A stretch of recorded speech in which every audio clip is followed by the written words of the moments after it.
Hi, my name is Nuno Pimenta. I've been a singer for the last 8 years, and my goal is to help you sing better, easier, and healthier. In this video, I'm gonna give 5 easy tips for you to sing easier and feel better as an artist in general. If you watch till the end of the video, I'm gonna give you one bonus tip that you really don't hear that often, and it will help you grow as a singer. So for now, let's get started. The first tip that I have for you is about singing as a mechanism, how singing actually works. First and foremost, singing is divided into breathing, pitch, and vocality.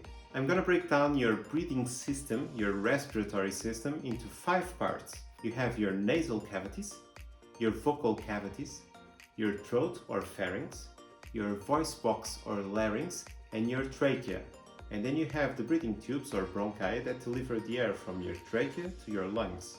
Your lungs are located in your thoracic cavity or thoracic cage. When your lungs expand, air flows into your body. When your lungs contract, air flows out of your body. There are muscles located in your thoracic cavity or thoracic cage or rib cage called intercostal muscles between your ribs and diaphragm. However, indirectly responsible for that expansion and contraction, you have other muscles, like your abdominal muscles. They are located in front, on your sides, and in your lower back, but also your pelvic floor, located below your abdominal muscles. Something that a lot of vocal coaches usually say is that you have to have a low breathing. But what's a low breathing? Better yet, let's ask, what's not low breathing? I'm gonna call it high breathing or chest breathing. It's when your chest rises when you breathe, when you inhale, and it lowers when you exhale. Low breathing is the process of avoiding the rising and lowering of your chest while you inhale and exhale. So, I'm gonna do it one more time. As you can see, my chest stayed in the same place while I inhaled and exhaled. That's called low breathing. That's achieved by relaxing your abdominal muscles, your abdominal wall, therefore allowing your diaphragm to expand in a downward position. Since your diaphragm is expanding downwards, there's less need for your thoracic cage to expand outwards and upwards. Therefore, we can avoid the chest rising and lowering while we breathe. But why do we need to avoid the chest rising and lowering while we inhale and exhale? Well, by avoiding tension in your muscles surrounding your breathing system, you allow for a more natural flow of air from your lungs to your voice box and out your vocal and nasal cavities. I'm gonna make a future video explaining more in detail the breathing system or the respiratory system and how it relates to singing, because I feel there's a lot of misconception about where singers should actually be focusing their attention while singing. Now let's talk about pitch. Pitch is the high or low frequency of a sound. This pitch is produced by the vibration of your vocal folds, also referred to as vocal cords. Your vocal folds are horizontally located in your larynx or your voice box, and they need air to pass through them to make them vibrate.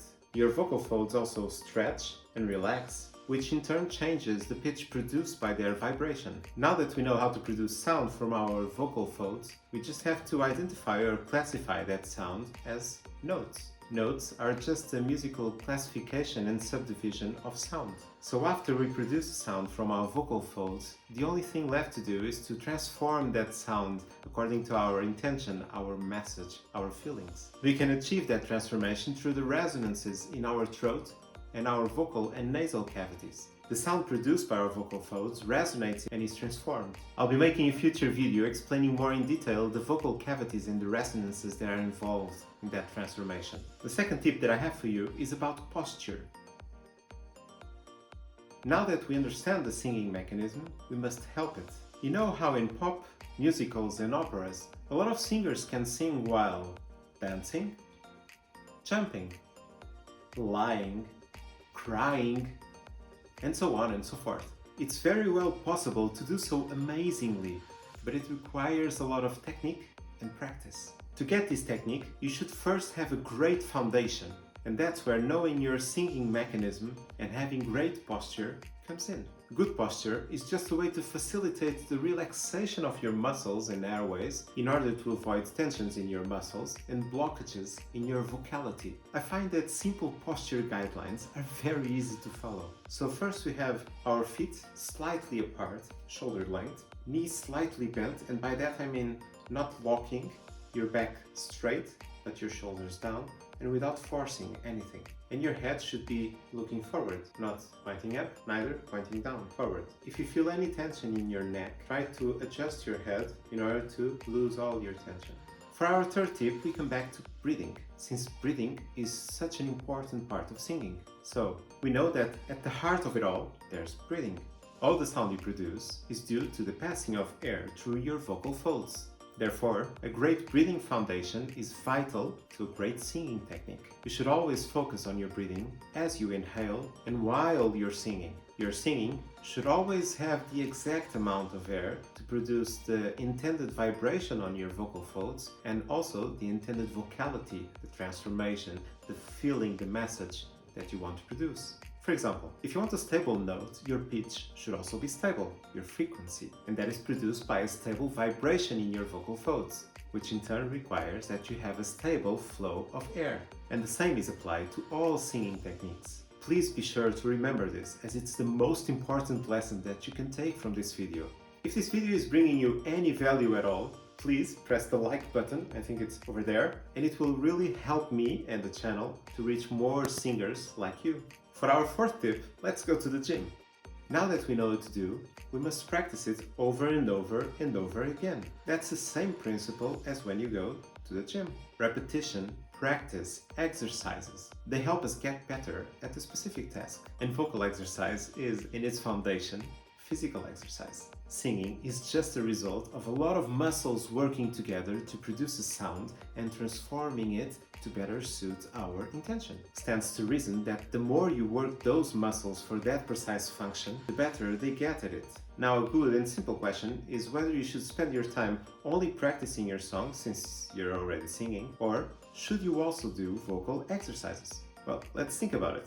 In football, players spend a lot of time practicing specific movements, techniques, cardio, decision making, and at the same time, they practice applying those improvements to the game itself. Therefore, we should do the same in singing. Vocal exercises are important to help us know and improve our vocal technique, our muscles, and our breathing. They also help us to get to know our limits and how we can go around them. At the same time, we should always try to apply that knowledge, those improvements, in songs that we're practicing at the moment, to see which parts are easier or harder and which parts do we need to improve. Naturally, the more you practice, the better you get. But the same also applies when you stop practicing. So make it a habit of practicing daily or 3 to 4 times a week, and you'll see improvements in your muscle response and therefore in your singing in no time. For tip number 5, we need to get to know our voice. Our singing is our most important and limitless form of expression.